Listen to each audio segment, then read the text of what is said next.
Imagine seeking help and feeling unseen, your unique needs overlooked in favor of a cookie cutter approach.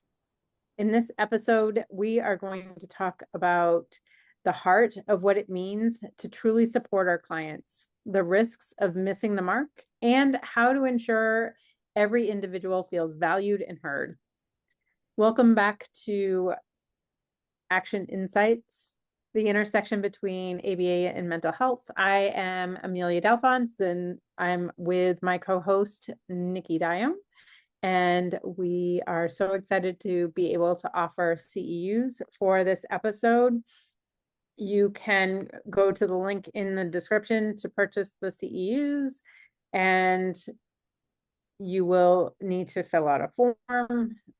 So once you purchase the CEUs, you're going to click the link, complete the form, and submit it to receive your CEU certificate. We're going to be providing 3 code words throughout this episode, so make sure that you're listening for the code words because you're going to need those to fill out the form to receive your CEU certificate. And leading into that, our first code word for today is individualize. It's very fitting for our conversation. So the code word is individualize. I'm hoping that you all joined us for our last episode where we talked about the medicalization of autism and talked a lot about the insurance companies and billing and balancing all of the things that come along with that. I think that it, leads into this episode pretty well too, because, we talked a little bit about it last time, but really looking at how are we individualizing our services and the things that we're offering for each client, and making sure that we're meeting their needs based off of who walks in the door. And I thought, Amy and I were talking before around what's a good story. And I was thinking back and I have so many where as you age in your profession, I hope that we're all doing this, that we start to look back and think, oh my gosh, my poor clients that I saw when I was first, fill in the blank, the first a therapist, first an RBT or a BCBA. I just think back a lot and I, can't go back and change it, but, think about stuff. So it, kind of brought to mind thinking about a client I worked with many, many years ago. So I've been a mental health therapist for 18 plus years. So this was when I was in my 20s and first in the field and right out of school and working with families and taking on all these cases and probably experiencing some imposter syndrome and having no idea what I was doing, but really wanting to help. I had the passion to help.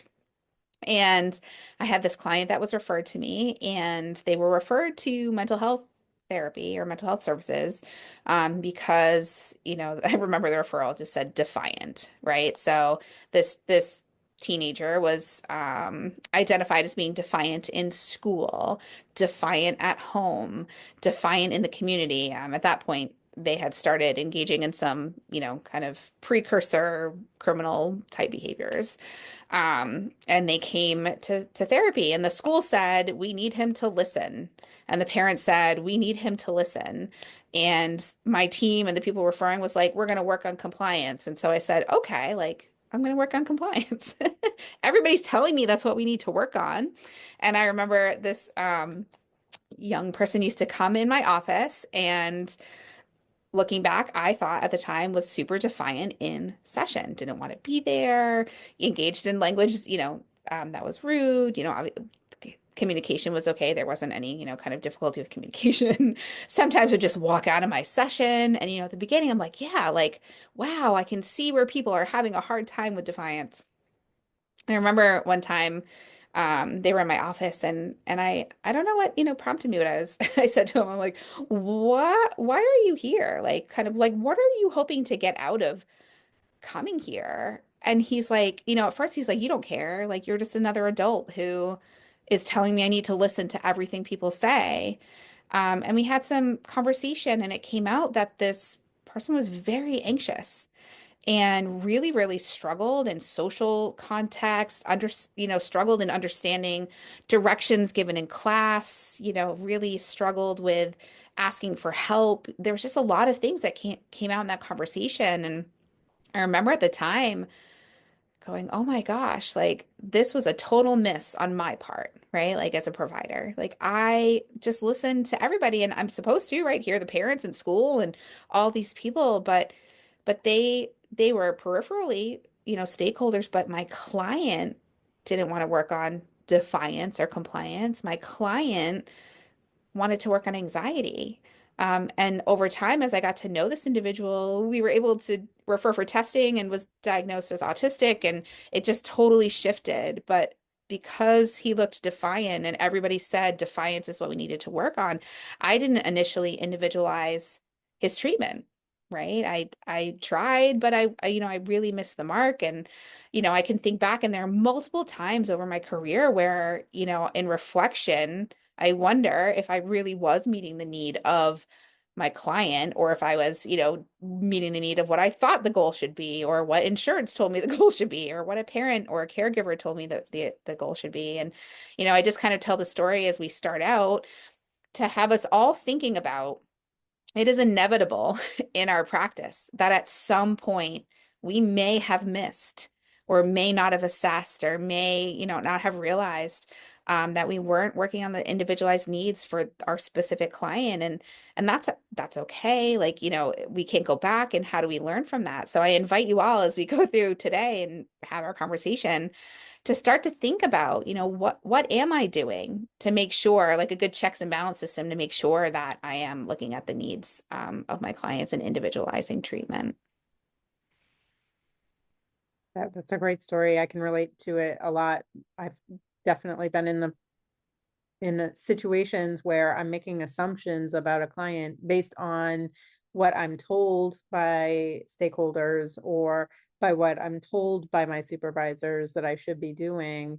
And rather than digging deeper and really finding out what the client themselves really need and want, we assume that parents know what's best for their kids. So when they come in and they are saying that they need to work on certain skills, then I believe them and that's what we're going to work on. But often parents don't understand, one, what's even possible, and two, because often parents, I find, often parents limit their kids as far as what their goals are. So I started with a 6-year-old one time who wasn't toilet trained, and he had been in ABA services for 6 months, and he had been in school for a year, and not a single person had talked to her about toilet training. She never brought that up as a goal because she honestly didn't think that that was even possible. So I mean, a lot of times parents just don't really understand. And this kid, he wanted to be toilet trained, and I worked with a 12-year-old who wasn't toilet trained. And it literally just took me asking him one day, we were walking past the bathroom, and we never even identified it as a goal because the pediatrician told his parents that he couldn't be toilet trained. We were walking past the bathroom and he just looked at it, and I said, do you want to go in and try to use the bathroom? And he said yes. And he was toilet trained from that time forward. No one even asked him if that was something that he wanted. And I feel like we often limit our kids, the kids that we work with, based on what other people want for them, rather than really trying to focus on what they want for themselves. Or we limit them based on the assessments we have available to us. And Nikki and I were talking about this just a little bit ago, that we have a lot of standard assessment tools that we use, and we need to use standardized assessment tools for the insurance companies, which goes back to our previous conversation from the last episode. But a lot of us are using things like the VB map and the ABLES for assessments, but they are age referenced to age 4. And so if we're using those assessments for older children, they're going to be missing really important pieces that are vital to older children and the skills that they need. So we need to make sure that we're not falling into the trap of just doing things the same way because that's our routine, or that's what we do, or even that's what's expected of us. And thinking about the what's expected of us, right? It's like it is breaking the mold where, how are we creating opportunity to think outside the box a little bit, right? So being aware of some of the assessments and how they're normed and what population are we using the assessments for. I told a story about a client I worked with who had vocal verbal communication. So they were able to tell me that I was wrong. And what if we're working with a client who doesn't have the same communication skills or struggles with communication? How am I thinking outside of the box to make sure that I'm assessing for what their needs might be? Because it won't be all the time. It won't be as maybe clear cut as somebody who can maybe just tell me, or with support, tell me what they need. Um, and I think it's such a interesting thing to bring up, Amy, around, when people come in, and sometimes I'm like, oh, why haven't we thought about this goal? And I'll have either clients themselves or caregivers or other collateral say, well, because they can't do it. And my question is always, why can't they do it? Like, what tells us that this can't be a goal? I always want to be cautious and not provide false hope and, all these places. But I also think that it's okay to challenge some of that information, because all things could be possible, right? All things could be things that we can really start to work on. And as I'm talking, it actually, I'm thinking about a client who called me a hope cheerleader one time. Which I was like, a hope cheerleader? And they're like, yeah, you just always are looking forward. Like the possibility of things kind of keeps us moving. And so now I identify as a hope cheerleader, which I think is so cool. I'm going to get a t-shirt for it. But part of our job as BCBAs or mental health providers, or, whatever kind of helping role we're in, is to provide hope that the services that we're providing can get better. And we start to do that by identifying what our clients' individualized goals are, what their needs are, what their hopes and dreams are, and thinking outside the box to assess that if we can't be told directly. Yeah, and I mean, a lot of the kids that I've worked with don't communicate vocally, and even when they do communicate at all, they struggle with advocating for themselves. And sometimes I've found myself in a position where I've had to advocate for the kids. So I had that 6-year-old who um, wasn't toilet trained. He also didn't have any form of communication, and he, like I said, he had been in ABA services for 6 months. When I took over the case, I had a phone call with the BCBA, and she was telling me how the family is very sweet, but he hasn't made any real progress over the last 6 months, and that they were using Catalyst and there weren't very many goals or much data in Catalyst. And when I looked, there were almost no goals. And the main goal that they had was to sit at the table.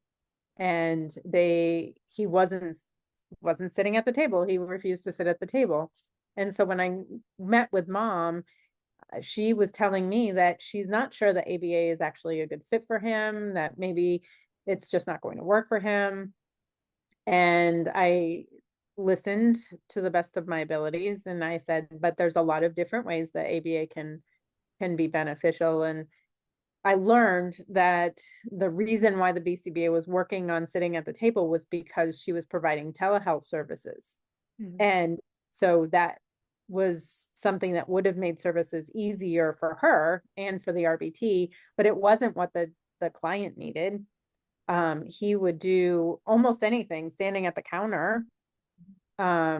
He didn't, like I said, have any vocal verbal communication, and no one had talked to his mother, about alternative forms of communication. He was 6.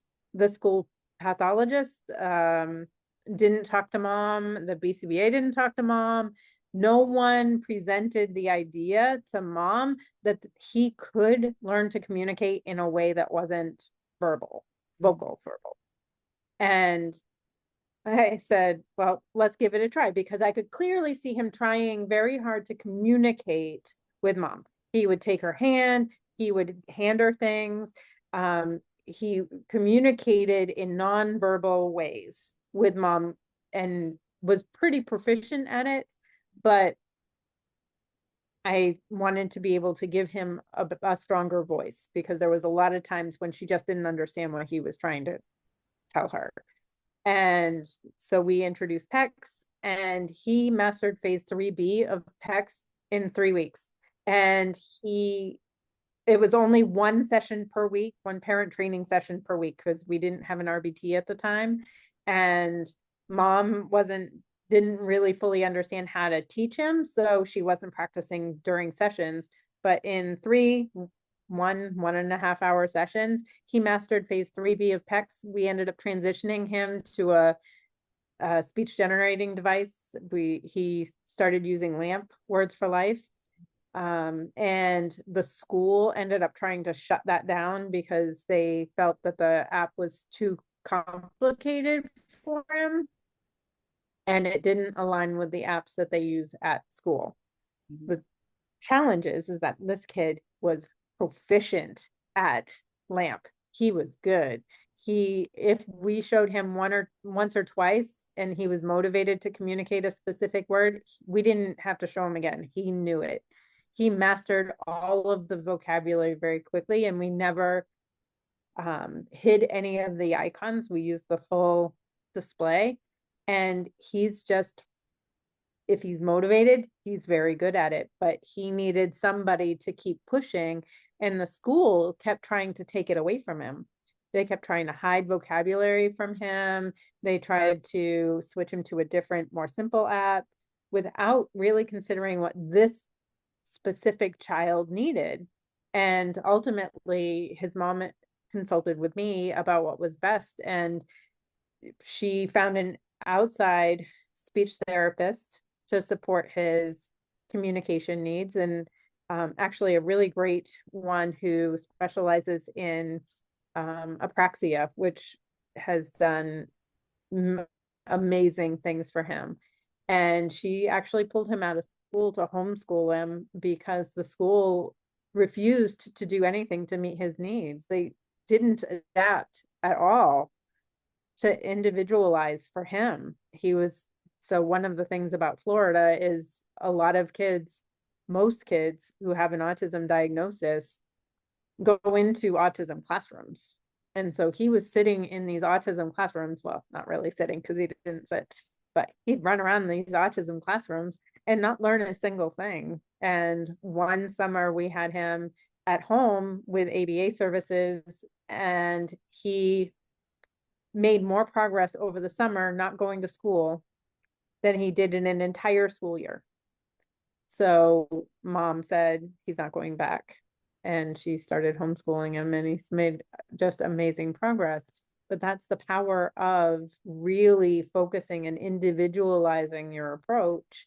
And sometimes it's us, and we need to be reflective of what we are doing and the goals that we're choosing and the way that we're approaching kids. And sometimes it's how do we support other practitioners or other providers in individualizing as well.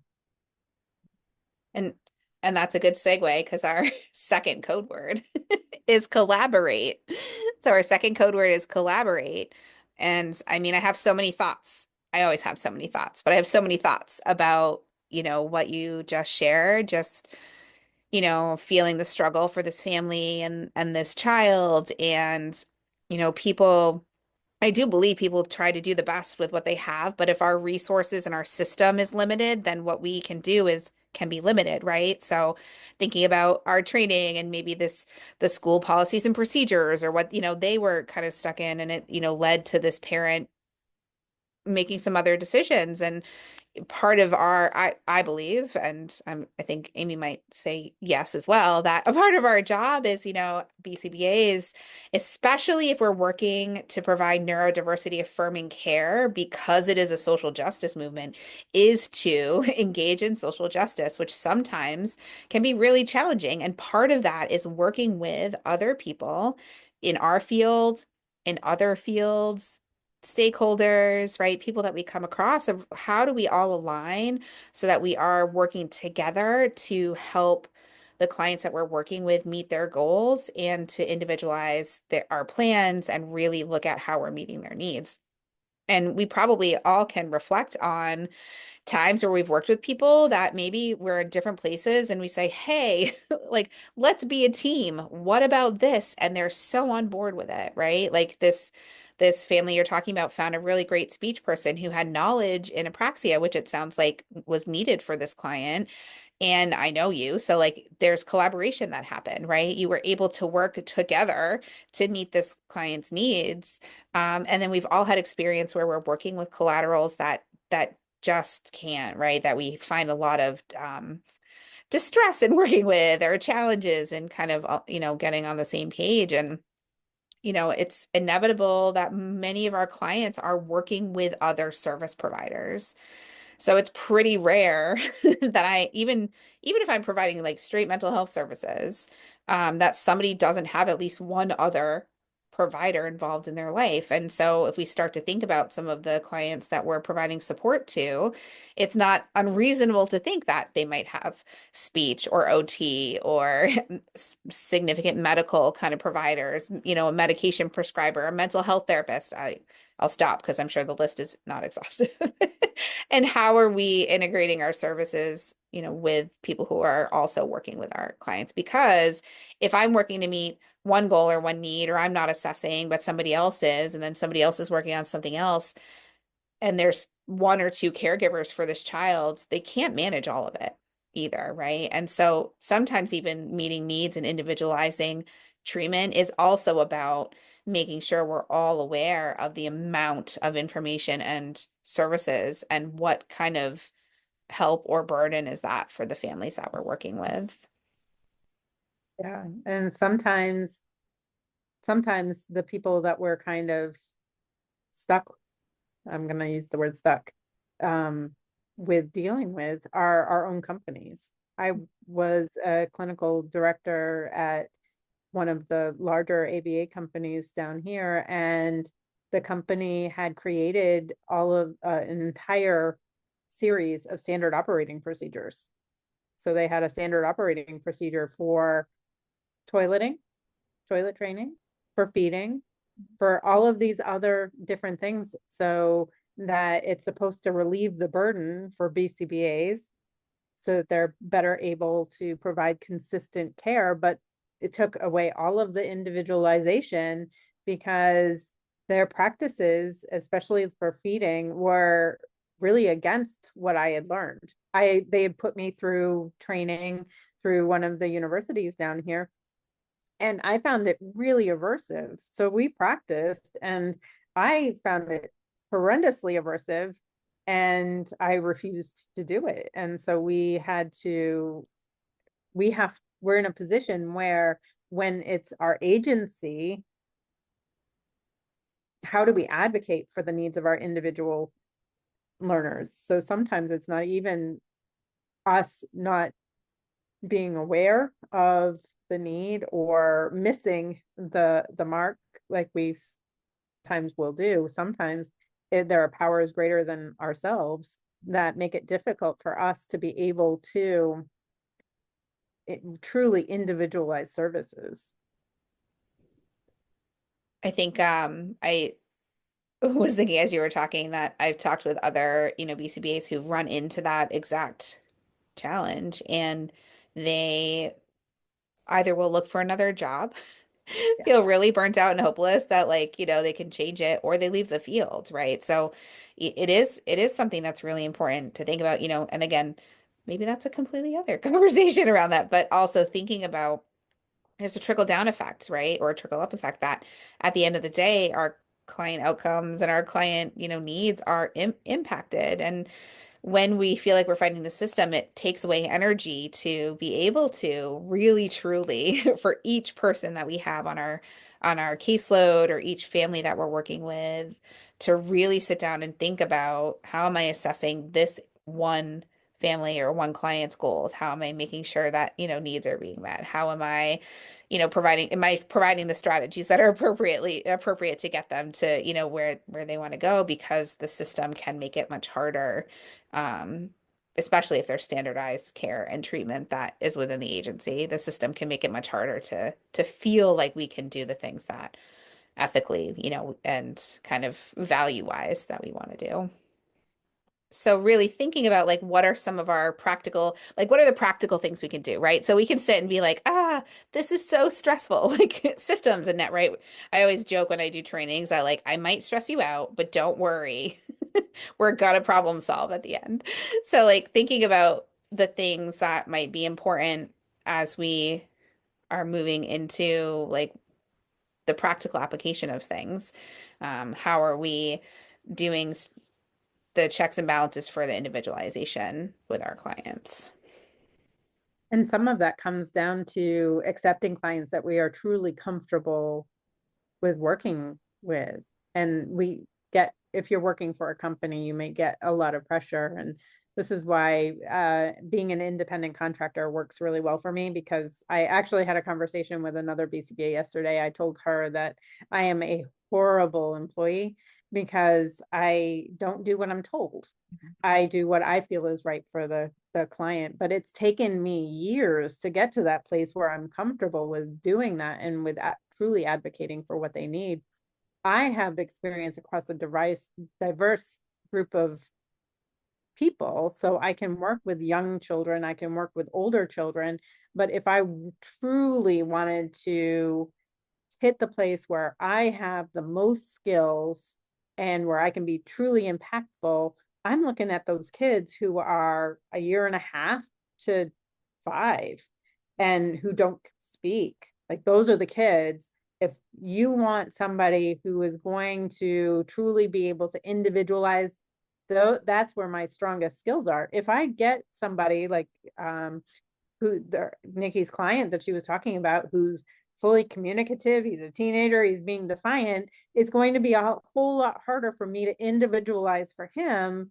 Even though I've worked with kids like him before, it's just not where my strongest skill set is. So then the question is like, how do we find that balance for clinicians and for businesses? Businesses need to provide services for all of the kids who are coming in, but if their staff doesn't have a particular strong suit with any one population, or they don't have anybody who is comfortable addressing certain behaviors or skills, then how are they going to meet those needs?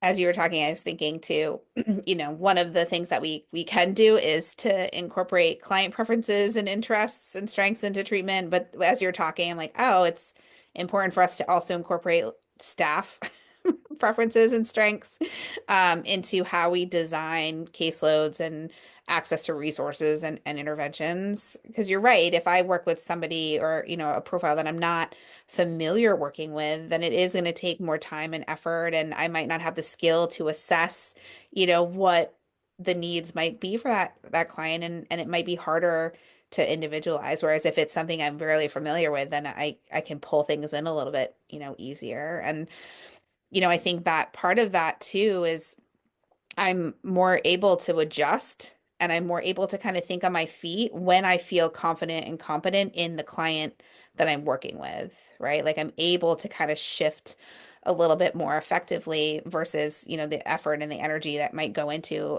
an unknown presenting, challenging behavior or an unknown, function or an unknown something in the client set that I'm working with. Which leads us to our third code word, kind of. I said adjust, but our third code word is flexible, right?